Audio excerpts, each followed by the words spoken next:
हमें कहीं न कहीं से किसी न किसी से सीखना चाहिए, किसी को अपना आधार बनाना चाहिए। मान लीजिए आपके घर में इतनी परेशानी है, इतनी दुख है, कष्ट है, शरीर में पीड़ा है, आप बहुत परेशान हैं, तो आप कुछ ऐसे उपाय करिए जो कि छोटे छोटे उपाय करने से आपके जीवन में जो भी समस्याएं हैं वो समाप्त हो जाती हैं। मान लीजिए जैसे आप झाड़ू लगाती हैं, झाड़ू लगाने के बाद में आप झाड़ू को कभी भी सीधा मुँह करके दरवाजे की तरफ मत रखिए, उसको हमेशा अंदर की तरफ रखना चाहिए। कभी भी जिस बेड पे सोते हो आप उस बेड के नीचे झाड़ू पोछा नहीं रखना चाहिए। कभी भी किसी के जाने से पहले, घर से पहले, निकलने से पहले आप कभी उनसे बहस मत करिए। और जब आपके घर का कोई भी बच्चा हो, घर के पति हों या घर का कोई भी सदस्य अगर घर से बाहर जा रहा है तो कुछ क्षण के लिए उनके साथ साथ निकल के आप दरवाजे पे खड़ा हो जाइए और उनको जाते समय जो आपके मन में आ रहा है वो मंत्र बोलिए।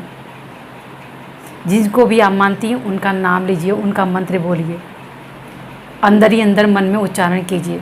उससे भी बहुत लाभ होता है और किसी भी प्रकार की कोई कष्ट, कोई परेशानी नहीं होती है। और कभी भी घर से कोई बाहर जाए, निकले, जैसे घर से कोई बाहर निकल रहा है 15-20 मिनट तक तो आपने झाड़ू पोछा लगाना ही नहीं है, करना ही नहीं है। उसके बाद में आप करो जो करना है। कभी भी तावा को उल्टा करके नहीं रखना चाहिए, गरम तावा कभी भी उतार के नहीं रखना चाहिए, गरम गैस को कभी साफ नहीं करना चाहिए।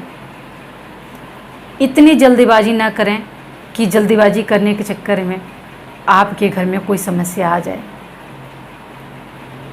जब भी आप खाना खाने बैठे, कोई भी खाना खाने आपके घर में सदस्य बैठे, उनको बोलिए खुद पानी लेके बैठे। उससे बहुत उनके शरीर की जो कष्ट है वो मिट जाता है। और जहाँ तक है शास्त्र के अनुसार खुद पानी लेकर बैठना चाहिए। और कभी भी औरतों को शाम को श्रृंगार नहीं करना चाहिए। शाम मतलब 4-5 बजे के बाद नहीं करना चाहिए, उससे पहले कर लो। और ऐसे छोटे छोटे उपाय हैं जो कि करने से आपकी ज़िंदगी की जो समस्याएं हैं वो दूर हो जाती हैं।